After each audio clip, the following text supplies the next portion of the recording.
What's going on? It's Pro Physique Coach Ben Berluti here, and today we're going to go over how to do your meal prep and make it very simple. Today we are focusing on protein.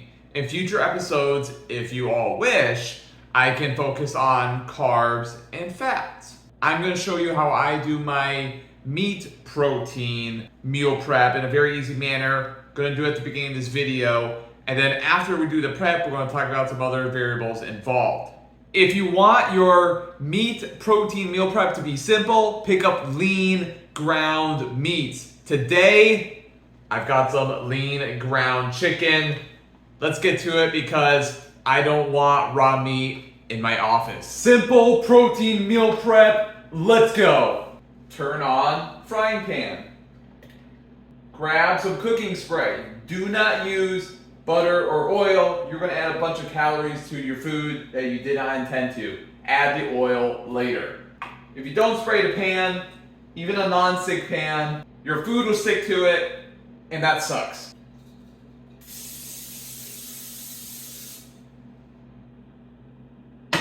Anxiously wait for the pan to heat up.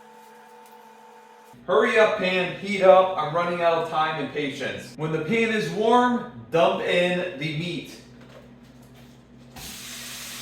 Now, take a bunch of seasonings and add them to the meat. Pepper, basil, chili powder, garlic powder, cumin, Creole. Take a spatula, chop up the meat. This is going to help it cook evenly. Adjust the heat on your stove as needed. I like to keep chopping up the meat, and then I'm going to add more seasoning. You could keep it simple and just add pepper, oregano, garlic powder, and basil, and that's good enough. If I have extra stuff around, I'll add it. It gives it more flavor.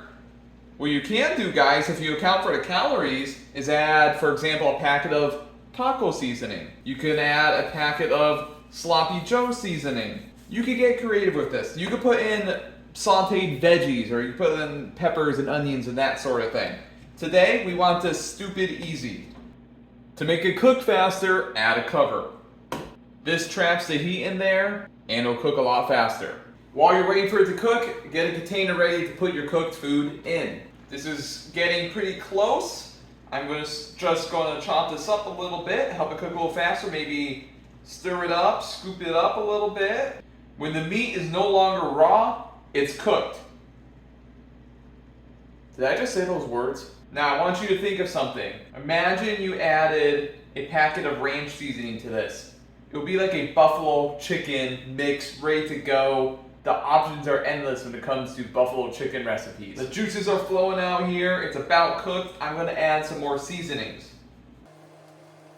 Now, I was mixing around a bunch of raw meat with this spatula, so this one is going in the dishwasher.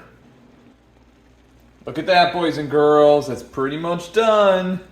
There's our seasonings. There's our container. I'm going to get this meat scooped out here because it's all set. Hopefully you like my background. Like a true meathead, I have a scale, I have multiple water bottles, because I'm trying to hit my water goal. If you want to hit water goals, have a large bottle nearby. This is my fourth for today. I need to get in 5 to hit my target of roughly a gallon. These are 24-ounce bottles. Before your meat overcooks, take it off the pan. Beautiful. Looks done to me. Turn that burner off, and I'm simply going to scoop it all into my container.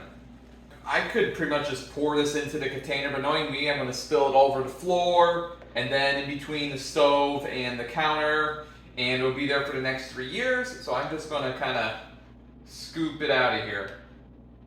I'm right-handed, so let me go this way. Hopefully I'm on screen here, but our chicken is done. Look at that beautiful batch of protein prepped and ready to go. I made 2 pounds today. You could make 5 pounds quickly. You could take 2 pans and put them on the burners and have them cooking meat. That way you can make a lot more at one time. And at the same time, I could pop open my microwave, toss in a bag of frozen broccoli, put that on for 3 minutes. Now I have steamed veggies. Over here I've got my rice cooker. I can add in some rice, get my carbs prepped for the week, and I'll be done in no time. So for my clients, I don't want to hear that you did not have time this week to do your food prep. Use the Coach Ben technique and you will get your food prep done very easily, and Team Ben will continue to crush their goals. Okay, I think the top of my head was getting chopped off in a previous angle. Sorry. I'm going to have a talk with my production crew to see if they can step up their skills. Toss the lid on here. This is going to the refrigerator. I spoke a minute ago about rice and broccoli. Look, I got a bunch of broccoli here, a bunch of steamed broccoli right there. I've got a batch of white rice I cooked earlier right here. This is all going in the refrigerator and it'll be good for several days. Tonight for supper, I'm going to take this food here and make a Tex-Mex bowl. Here's how. $2 jar of peach mango salsa. 30 grams of light sour cream. Why light sour cream? Well, it's easier to fit into my macro targets than full fat sour cream, because that is higher in calories, this one is lower in calories. 30 grams has 2.5 grams of fat. I can fit that into my macros. I can have Chipotle bowls every single night if I want to, when I make a few substitutions like that. I can switch out the carb. Instead of rice, maybe I'm having pasta. Here's some wheat pasta, here's some white pasta. Strictly a carb source, 41 grams of carbs, 1 fat, 7 grams of protein per a 2-ounce, 56-gram serving of the pasta. When you structure a meal, protein first, add a carb like pasta or rice, add a produce source like a vegetable or a fruit. There you got a meal. 1 to 2 condiments make it taste good. Season to taste. That's going to help you make progress, crush your goals, and for a lazy person like me, keeps me on track, and that's how I stay in shape year-round. As you can see, that was a very simple process. I simply cooked the meat in a pan, took a few minutes, added some seasonings, tossed it in a container. Now, when it comes to a meat protein, always opt for a lean source. When we're talking about lean ground meat specifically, use the 90-10 rule. Always check the food labels at the store. 90-10, 93-7, 96-4, 99-1 ground meats are going to be high in protein, very low in fat. The ground chicken here today was a 93-7. It had 8 grams of fat and 20 grams of protein per 4 ounces. What is better? Chicken, turkey, or beef? That's not the way we want to look at it. It all comes down to the fat percentage. In fact, a 93.7 ground chicken versus a 93.7 turkey or 93.7 beef is going to be just about the same in terms of fat and protein, the ratio of each. Why was I using chicken here today? Well, it's way cheaper than beef. I like this to be a budget-friendly process, and that is why I use chicken here today. That package of chicken was $3.06 per pound. 93.7 ground beef was $7.50 a pound. If I want to spend a little bit more, I can get that, and I do like the taste of beef a little bit better, but it's a lot cheaper to go with the chicken. Turkey is often the same way. If it's marked down at the store, I will often pick it up and make it that same day or freeze it for another day, just so that I can take advantage of the sale. Now, should you track your protein raw or cooked? Look, it doesn't really matter, guys. What matters is that you're consistent with it. What I mean is this. If I'm making a bunch of the meat at one time, it's going to be impossible to track it raw. So if I go, okay, my meal is always going to be 5 ounces of the ground chicken, and I'm weighing it out cooked, I'm going to get a consistent result, even if my macros are off by a little bit. Now, we all know that when we cook a batch of meat at one time, it's going to boil down a little bit. I'm a man of the people, and what I've done before is I've weighed my big batch of meat after it was cooked, and I found that it reduced in weight by roughly 25%. So a 4-ounce serving raw will turn into about 3 ounces cooked. 8 ounces raw will turn into about 6 ounces cooked.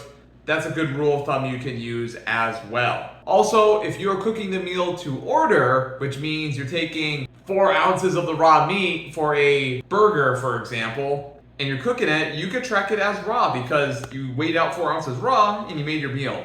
But again, if you're batch cooking, making a large amount at a time, what matters is that you're consistent, even if you're off just a little bit. Be consistently inconsistent, you will get a consistent result. Storage. What do we do with this? Do we make a week's worth at one time? Do we make 3 days worth? Do we make a month's worth? What do we do? Here is what I do. Here's what you need to do if you want this to be simple. I will store it in the refrigerator for 3 to 4 days, and if I have leftovers, which I will because I make a week's worth at one time, usually on the weekend, I will freeze the rest and then thaw it out as needed. Halfway through the week, I'm working, I don't have time to run to the store, pick up some meat, and do my meal prep all over again. No, I will freeze it and just thaw it out for my meals as I need it throughout the day, and it makes my life easier. Personally, I don't like weighing out a week's worth of meals at one time. I'm gonna put it in a large container and store it and simply weigh out the servings I need to hit my macro targets every day throughout the week. Since my meals only consist of 3, 5, maybe 6 ingredients, I can grab a container of ground chicken, rice that I prepped, broccoli that I prepped, grab a bottle of soy sauce, and maybe grab some olive oil, and I weigh out the serving size that I need for that example meal I just laid out. If there were 47 ingredients in that meal, it would be a lot harder to do that, but a handful of ingredients with foods that I do like and makes my food taste good helps me stick to the process and make this a seamless, painless transition.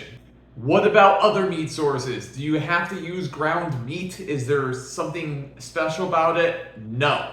Ground meat is super simple. I want this to be meal prep for dummies. Meal prep 101. I'm a little bit of a lazy dog. It needs to be easy for me to stick to the process. This is how I stay in shape year round. Also, ground meat is very versatile. For example, let's say I'm making a ground meat and rice meal. It does not have to be simply rice and ground meat. That's going to taste like not good. I could put some low-calorie condiments, some zero-calorie condiments on there to make it tasty. For example, I can make a Tex-Mex bowl one night. Salsa, light sour cream, you could get creative, black beans, refried beans, that sort of thing. And now I have a Tex-Mex bowl, right? As long as I'm accounting for the condiments I'm putting in, I can easily fit that into any macro plan. Maybe the next night, I want more of Chinese food. So I can take my ground chicken, my rice, and I can put in some soy sauce and broccoli. Now I've got Chinese food. I can add taco seasoning to the ground meat. I can add sloppy Joe seasoning to the ground meat, and now I've got a sloppy Joe bowl. Something that I like with either turkey or beef is making a meatloaf bowl where I'll take rice in the ground beef or the ground turkey that's already cooked, and I'll put ketchup in there with some veggies such as peppers and onions that are sauteed, or broccoli, mix it together with appropriate seasonings, that sort of thing, and it kind of has a meatloafy taste and tastes good. I can add barbecue sauce to it. And your carbs don't always have to be rice that are paired with ground meat. You can use pasta. Hey, I could grab a jar of marinara sauce, which is relatively low in calories. You know, if I take like 100 grams, it's gonna have 10 grams of carbs, 1 gram of fat. And I can take my ground meat, and maybe I'm taking some pasta and pairing it with that. Pasta, again, is one ingredient, easily tracked, okay? There's nothing evil about pasta or bread. It's when you add a bunch of condiments that are high in calories that becomes fattening and highly caloric. Anyway, I can take my ground meat, my marinara sauce or pasta sauce, some pasta noodles, wheat pasta, white pasta, penne, spaghetti, whatever, your preference. Maybe I'm throwing in some broccoli in there, heating it up. Maybe I'm putting on a tablespoon of grated cheese. That's very low in calories and it's gonna make it super tasty. And now I've got Italian food, and I am Italian, and that makes me very happy. Something else I could do is get some sugar-free barbecue sauce, put it on there. Now I've got like a barbecue ground meat and pasta, or you can do it with rice if you wish. You can even do the pasta sauce with rice and ground meat. And another one for you, maybe like a buffalo ranch. We're taking some ranch seasoning, adding it to some non-fat yogurt and or light sour cream, a little bit of water or vinegar, mixing it up, putting in some Frank's Red Hot wing sauce, putting it with your pasta or your rice and your ground meat. Now you get the buffalo chicken ranch dish that is low in calories, tastes fantastic. I just laid out a week's worth of meals if you want to switch it up, guys. So ground meat is very versatile. All of that said, there is nothing special about ground meat, guys. Look, when you're thinking of protein sources, you want to think of lean protein sources. Chicken, specifically something like chicken breast over, a chicken thigh that has the skin, right? Fish. Hey, salmon is fantastic. It's high in fat. If we want to go with a leaner option, maybe we're going for a white fish like cod or tilapia or something like that. Beef. I don't just have to have hamburger meat. I can go with a trimmed sirloin steak, a flank steak. Basically the leaner option. The porterhouse and the ribeye is high in fat. If you can fit into your macros, fantastic, do it. But it does become a little bit tough. I recommend going to a leaner option. So we can have steak every freaking day if we want. Pork tenderloin, pork center cut chops. They're lean, they're high in protein, and some other simple ones out there. Not meat proteins would be things like non-fat Greek yogurt, protein powder, low-fat cottage cheese, non-fat cottage cheese. Very versatile options that you can do a number of things with. You don't just have to drink a protein shake. You can make the Coach Ben protein pancake with protein powder and cottage cheese. You can make the Coach Ben oat loaf with protein powder and cottage cheese. You can make protein oatmeal. Guys, you can make your foods taste good. It doesn't just have to be ground meat. So those are just some thoughts and advice from someone who made a major fat loss transformation. I compete in bodybuilding. I stay lean year round. And I work with clients every single day to help them achieve their fat loss transformation goals. And I want to give back to you guys. I want to give you every resource under the sun possible so that you are absolutely crushing your goals. So if you have any questions for me, please comment down below. If you want to see more videos on easy carbohydrate prep, easy fat prep, let me know. Today we just covered protein, so I will be happy to do that. And on my channel, I have other videos going over grocery shopping and other meal prep videos, so check those out. Heck, I have a video going over how to shop a meal prep when you are doing zero cooking. Let's say if you're traveling, you forgot everything you need, you don't have a food scale, over how to stay 100% on track in an easy way on camera in a short video series. So check out those series. I'm gonna link them around here somewhere. Guys, I hope this helps you. If I can do this, you 100% can do this. Again, leave your comments and questions down below. I want to hear from you. Talk soon.